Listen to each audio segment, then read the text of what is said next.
So, folks, welcome to yet another episode from the TGV Global Speaker Series. And our guest for today is Andrei Illinski, and he's from Russia but lives in Serbia. As we prepare to delve into our conversation on the topic at hand, how low code, no code platforms are revolutionizing the tech industry, along with some nuggets of his entrepreneurial journey, here's an exciting twist. Let us tickle Andrei's brains first. So, Andrei, get ready for a rapid fire round of random words. I'll mention a few, and I would love to hear the first thing that comes to your mind in response without thinking much. Are you ready for it? Yeah, I do. All right, let's dive in. And here comes my first word, curiosity. Why me? Why not? Invention. Something new. Future. Interesting to see. Book. Something I didn't hold in my arms for many years. Movie. Inspiration. Creativity. Creativity. Yeah. Challenge. Science. The explanation of the whole life. Technology. Necessity. Universe. Something we would never see with our own eyes, unfortunately. Yeah, good perspective. The last one is success. To save yourself. Awesome. And thank you so much for participating in the first rapid fire round so sportively, Andrei. Really appreciate it. But there is one more round waiting towards the fag end of this episode. And before that, let me welcome the audience. So, folks, welcome to the Guiding Voice podcast series, where we embark on transformative conversations for a better future. I'm your host, Naveen Samala, dedicated to making the world a better place through valuable discussions that add value not only to your life, but also to your career. Thank you so much for tuning in. And Andrei, hearty welcome to the Guiding Voice. How are you doing today? Hello, everyone. Hello, Naveen. Thank you very much for the invitation. I'm good. We are in the middle of the working week. If to speak personally about me, it's a bit difficult and complicated, but it's okay. Nothing special. Yeah, TGV, the Guiding Voice is all about a special conversation, and let's dive in without further ado. So, request you to share your success mantra, as in the top 3 things that have contributed to your success so far. Mm-hmm. Well, the first point, I would say that, as I told you before, when we had a short questions, short answers quest, the key aspect of being successful is, as I said, to save yourself, which means no matter what happens with you, no matter how life want to break you, you keep going, you allow nobody and nothing to break you. So this is the first point about the success. The second point about the success is not to be focused on something, the only one, because in my career, I faced this problem when I was totally involved in something. One, I was totally inspired, focused on this. And at one moment, when it became obvious that it doesn't work, I couldn't stop because I was bananas with this. I liked what I was doing, and I couldn't break my pride to say, "Come on, man! It's time to stop. Try something new. Refocus." So the suggestion would be, if you really want to be successful, don't become a slave of something. Be open-minded. Be kind of person who can easily change his or her mind. So these two, I guess, the main suggestions. Amazing. I think we have to be open-minded and ready to embrace any other opportunity that comes, and let us not be a slave of something. Awesome. Exactly. So now let's talk about your entrepreneurial journey, and which might be a roller coaster ride, because entrepreneurial journey is not easy. Having interviewed hundreds of entrepreneurs on my podcast, I always ask this curious question to the entrepreneurs, saying that what are some of the toughest lessons that you have learned as an entrepreneur and which you did not expect or anticipate in your journey?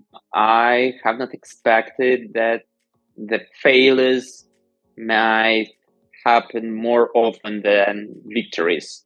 Yeah, it's a tricky point, and it might be seemed obvious when you look at this from other side, when you are not in this.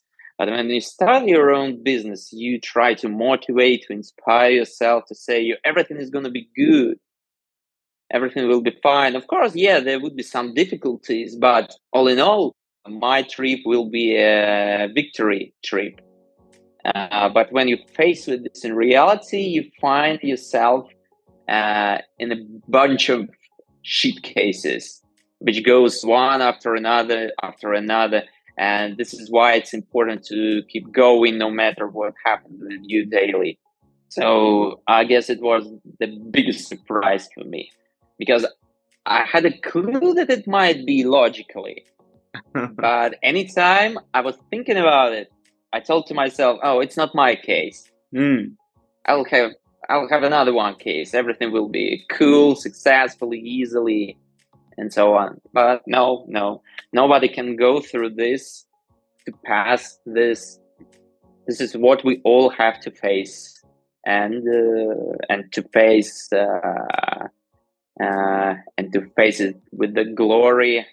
See, that is one of the reasons why I asked this question. Whatever looks from outside is not the same thing what we go inside, right? So things look so rosy, so shiny from outside, but what we actually undergo and while going through this entrepreneurial journey is very, very different, very, very difficult. But it's all about perseverance, which will help us move forward. So thank you for highlighting that. Certainly. Yeah. All right. So let's move forward. Yeah. And talk about the core of today's conversation, like low code, no code platforms are a buzz these days. So please provide a brief overview of what no code and low code development are and how they differ from traditional code based development. Oh, it's so a huge topic. It's necessary to spend hours speaking about this, and I need to do this briefly. Okay, I will try, man. So let's speak firstly about the definition. The key difference between code development and no code development, that in case with no code, you don't have to write code yourself. You might just use preliminarily made in visual blocks to fix these blocks into some working system. So if we speak about especially no code tools, you have named the second type of this development low code tools. This is some kind of tools when basically you work with these visual blocks, but additionally you can write some piece of your code. If, for instance, it is not possible to implement something using visual blocks, visual components. So this is the definition of no and low code. The difference is that basically you don't need to write a code, and it leads you to next benefits. If to compare no/low code and traditional coding, using this, let's say, so-called new technologies, because they are not so much new.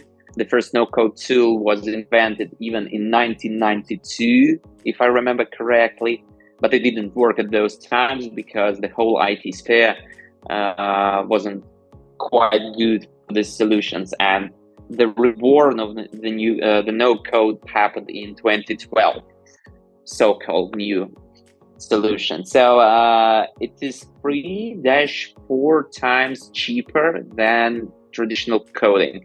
Mm-hmm. It's an average numbers. Yeah, and I was telling about that in my career experience, there were some cases when the price difference were by 10 times even. At the average, it's 3-4 times. And also, it is faster than traditional coding. Let's say, if you want to create some not very complicated mobile application, it will take at least 6 months, at least. And in fact, usually it takes 8 12 or even more months for implementation. And no-code tools allows you to create something from 1 to 3 months. Got it. And that brings you the benefits in front of your competitors. While your competitors are writing their product using code development, you are on the market already. And you have an opportunity to test if your idea is viable. And if you see that it is viable, then you can improve, update, upgrade your product for some time using no code. And then you can invest more money to recreate the new version of your product by traditional code. But in this case, you are 100% sure that your idea is working. That makes absolute sense. This is the key difference.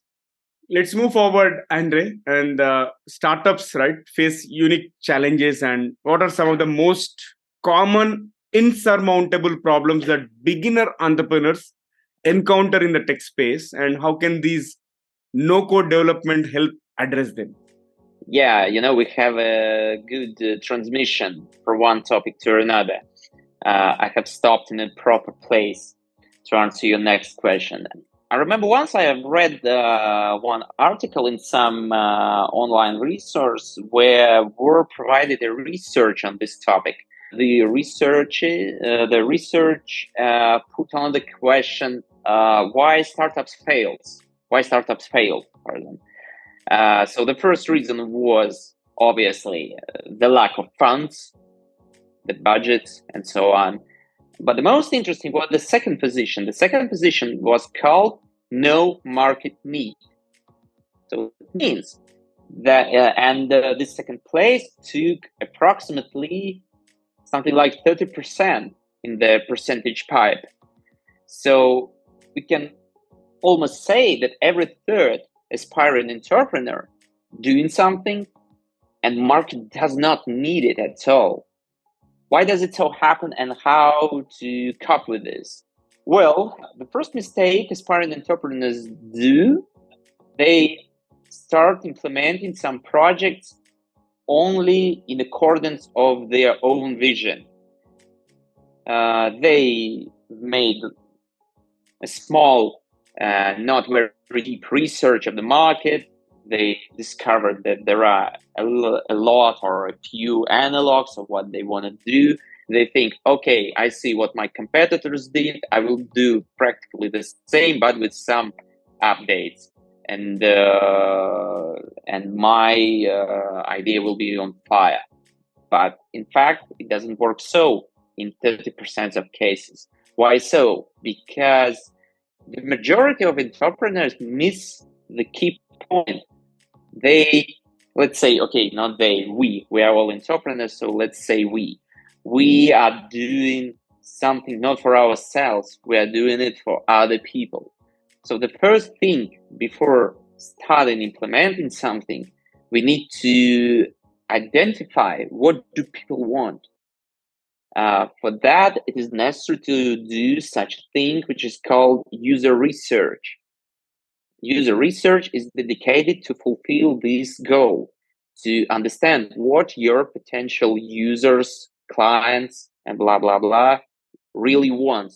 What do they expect from your product? Then, when you did this, you can form your technical task, and only then you can start implementation, programming. But it's not the end of the story. When you have implemented your first version of the product, you always should be in touch with your users. You need to get a feedback from them to understand if they like how you did it. Would they like to have something extra, or would they like if you cut something off of your product version? And after that, you are doing the second version of your product. And this is any time doing process. This process is called CASDEV, shortly, Customer Development. So this is the key thing which every aspiring entrepreneur who is able to working. He had to keep in his or her mind. Yeah, this is great. And now let's also talk about you mentioned about we need to develop versions of a product, right? And many startups also build this MVP, and this is one of the concepts which was popularized by Eric Ries, right, from the Lean Startup book. So, could you explain what an MVP is and why it is a crucial starting point for new projects?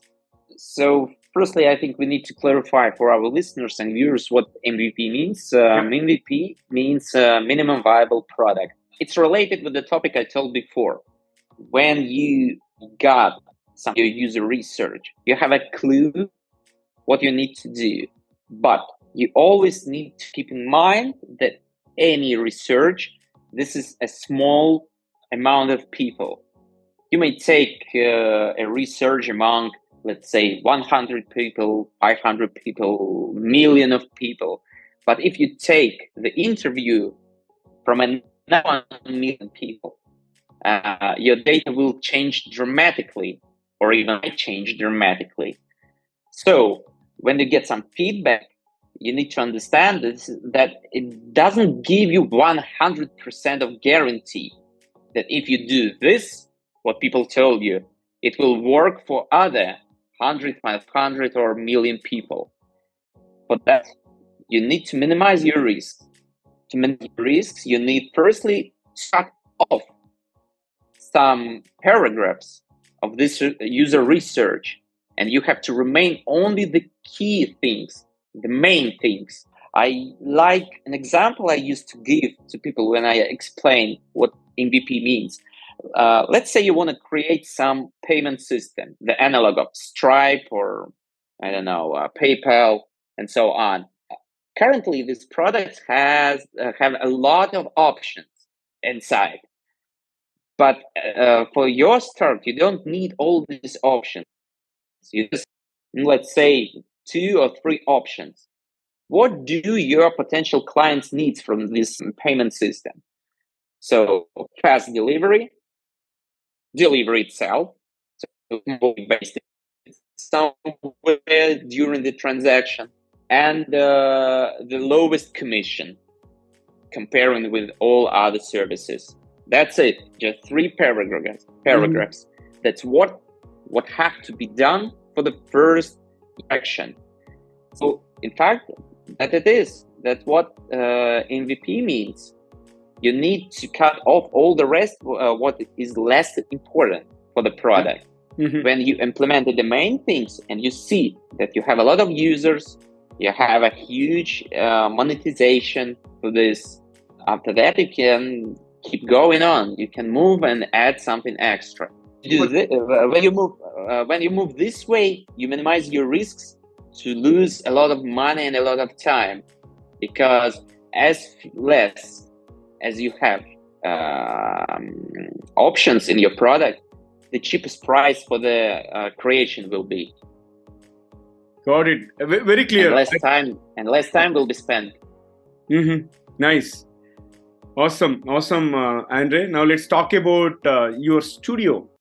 So in addition to no-code development, your studio provides legal support for IT projects. So I'm really curious to understand some legal considerations that startups should be aware of when launching and scaling their tech ventures. I have a staff of lawyers in my team, and they are highly skilled, highly educated in the laws of different jurisdictions. So if some of our customers have such a need, my lawyers can do everything they need. They can prepare terms of use, privacy policy, documentation, and so on, which will work in accordance with of the country the client is from.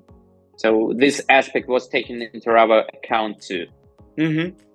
Got it, Andrei. Now, this has been fabulous conversation so far, and it's time for us to add some excitement and some spice to the episode. So get ready as we dive into a series of intriguing rapid-fire questions to spice up the episode. Shall we do it? I'm scaring. Okay, let's do this, man. Okay, here comes the first bullet. If you could have one gigantic billboard anywhere with anything on it, what would it say?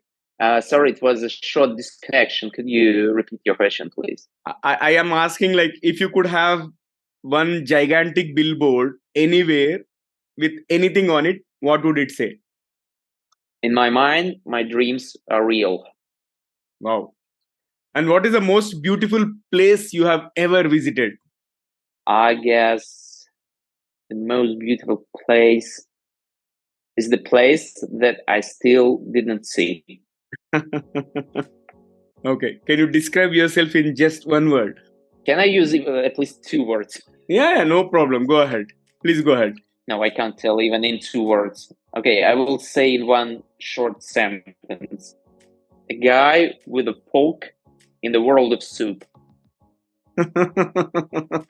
Amazing perspective. And Andrei, what is the most adventurous thing that you have ever done? Actually, it's happening right now. Some ago, for 5 years, I have decided to reorient my business. So after I divorced, I was in Russia for 2 months, spent my time with family. So life, building the new model of business. So it might be called the most adventure. Got it. It's happening right now. Okay. Here comes the next one. If you could visit any country in the world, where would you go next? Should I call the country where I have not been still? Yeah. Or any? Yeah. Any country which you would like to visit next, given a chance? Anyone. Yeah. France. France. Okay. Good luck. I wish you. I have not been there for many years. Okay. Got it. So yeah, France. Yeah. Here comes the last one for rapid fire. What is one electronic gadget that you'd like to see or invent yourself? Nothing quite special. My phone, which I'm holding now in my hand, as usually. Okay, got it. And I do everything with this phone. I sleep with phone. I go for a walk with this phone. I have my dinner with this phone. So it's my closest friend. It has become a detached limb to everybody of us. Right? Yeah. All right. So, Andrei, that was great rapid fire. And with that, let's flip back to the mainstream. Modern life. What to say else? Let's now flip back to the mainstream. And as we wrap up our conversation, could you share a piece of advice or a key takeaway for our audience, and especially for those who are considering venturing into the world of no-code development or launching their own tech startup? Well, if you want to launch your tech startup, you have 2 options how you may do this. The first way to study yourself to no code. If you have, skills, ability to learn something like this. Because if to speak personally about me, I'm no developer. In my startup, I'm responsible practically for all processes. Because that's not for my mood, it's not for my way of thinking, so on. So the first option, you have to learn this and to do everything on your own. Super. The second option is to find someone who can do this for you. It might be some freelancer, it might be some studio. So this is these 2 ways are your steps. And of course, as I told before doing something, you have to measure. Got it. This is great conversation, and I thoroughly enjoyed every bit of it. And before I let you go, share with our audience, how is your experience being hosted on the Guiding Voice platform? It was awesome. It was awesome. Feedback? I've spent a good time. It was a very useful and good conversation. I'd like to come again. Yeah, definitely. I hope I'll be useful for the next conversation. Yeah, sure. Surely we can plan a few more discussions and conversations in future. And it was such a pleasure hosting you, Andrei. And I really appreciate you spending time with our audience and also for sharing amazing insights, and look forward to hosting you. It was a pleasure for me to share. Same here. And have a great time and wish you all the best with your studio. And see you in the future. So thank you once again, Andre. So do you, Naveen. Yeah. All right. Thank you. See you. Sure. So, friends, that was our episode with Andrei Illinski. And before we jump into the fun trivia section, we have a quick request. If you haven't already subscribed to the Guiding Voice podcast, please subscribe to us from wherever you have tuned in from, because subscribing keeps you updated on new episodes. And also, if you have enjoyed this conversation and found it useful, please share with at least 3 of your friends or colleagues who would also like the Guiding Voice. So spread the knowledge and help others grow just like you. And now let's cruise into the trivia segment. Today's trivia is about Serbia, where our guest Andrei is currently living. And Serbia is a country with a rich history and many interesting aspects that may not be widely known. So here I am presenting 3 lesser known and intriguing facts about Serbia. First one is the skull tower, which is Selekula in Nis, Serbia.